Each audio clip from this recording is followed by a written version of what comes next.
If you saw the just-released Tyler Perry film Stro on Netflix, you are aware that the storyline takes a crazy turn at the end.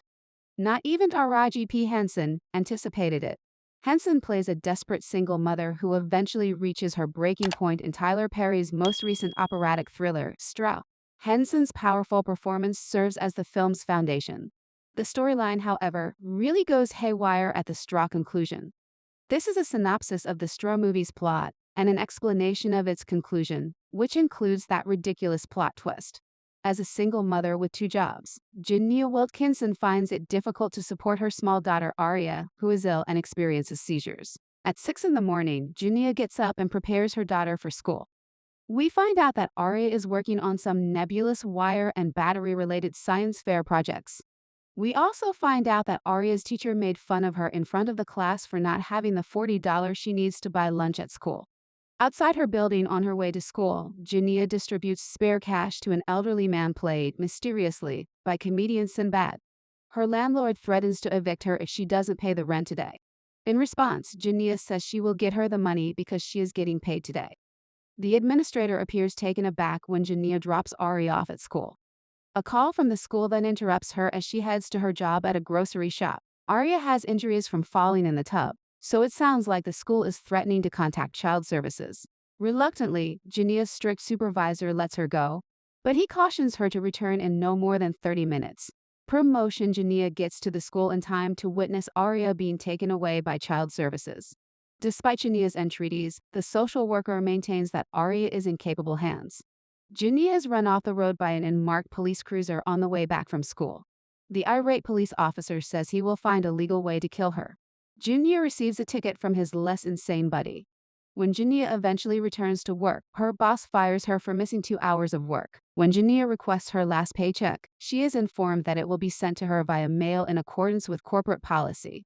She discovers that her landlord has evicted her and placed her belongings in the street when she returns home to her apartment. In Aria's transparent backpack, she finds her daughter's medication and science fair project. She then goes back to the supermarket to pick up her last paycheck. An armed robber approaches them and demands money as she and her boss are squabbling about her check in the back room. He reads Janaia's name tag and calls her by name. When the employer surrenders the cash, the thief also takes Janaia's backpack. Given that it contains Aria's medication, Janaia is unwilling to part with it. Following a scuffle, Janaia seizes the robber's gun and shoots and kills him. Because the burglar knew her name, her supervisor thinks Janaia was complicit in the heist. He reports her name to the police. He tells Janaia that she will be sent to prison. Dissociating, Janaia also shoots and kills her boss. She then walks to the bank across the street to cash the check she is entitled.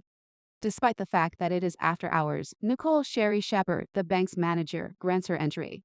Janaia draws the revolver when the bank teller declines to deposit the check without seeing her identification.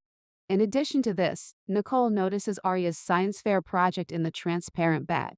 It looks like a bomb to Nicole. Nicole tells the cops that a woman with a gun and a bomb is robbing them. They pretend to be hostages.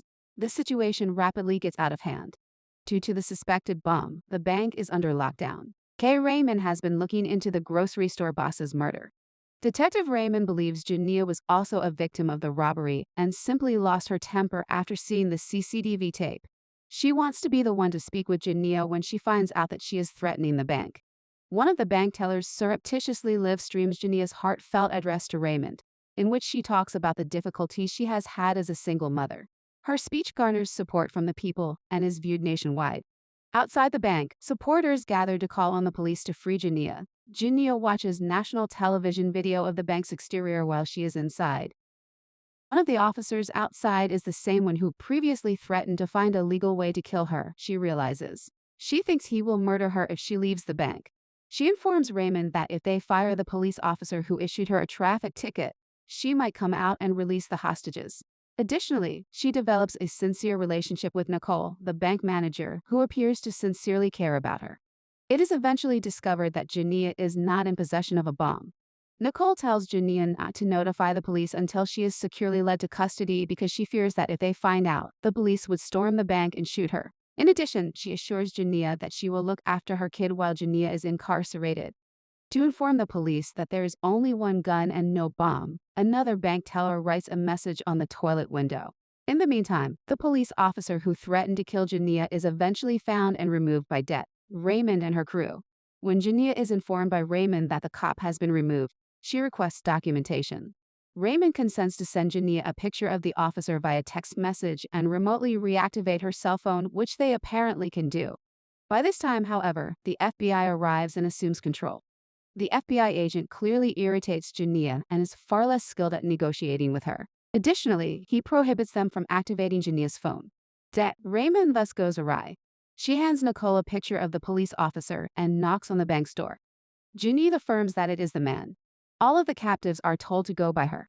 Nicole chooses to stay behind in order to go out with Janaia and keep her safe from gunfire. Are you prepared for the major plot twist in Stroud? Janaia receives a call from her mother right before she leaves the bank. The FBI is at her residence, according to her mother. Then she reveals the shocking news. Arin, Janaia's daughter, has passed away. For the entire day, she has been dead. She was rushed to the hospital after having a seizure the previous evening, where she passed away. Flashbacks from the day are shown to us at this point, and we learn that although Janaia was going about her day as if her daughter were still alive, she was truly alone. This explains why Arya's backpack was still at home and why the principal was taken aback to see her at school. When Janaia received a call at work from the school, it was actually for her past due bills. However, Janaia had already lost her temper and was living in her own world. She was shielded from excruciating trauma by her intellect. Nicole admits that the police knew Janaia was experiencing a psychotic detachment from reality since they had already informed her that Arya was deceased. Promotion starter Raji P. Henson was just as surprised by that turn of events as you were. In a recent interview, Henson stated, "I was blown away when I read the script. But after that, her behavior made sense, since it revealed to me that she had snapped a long time ago. The day before, she snapped. She was simply operating automatically. To be honest, she wasn't even in her body.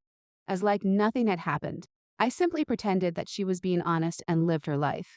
The police assault the bank and smash the windows as soon as that major plot twist is revealed. The police shoot and kill a heartbroken Janaia if she doesn't raise her hands in the air right away. Nicole sobs over Janaia's body as she collapses to the ground. Whoa. A somewhat dismal conclusion, isn't it? Not so quick. As it happens, all of that was a phony attempt to simulate what might have occurred. The film jumps back to Janaia's realization that her daughter has passed away. Janaia takes Nicole's hand and allows her to walk her out of the building, both of them raising their hands, rather than the police barging into the bank. Janaia expresses gratitude to Nicole for sparing her life as Raymond places her in handcuffs. As Janaia is loaded into the police vehicle and driven off, her followers applaud. The film then comes to a close.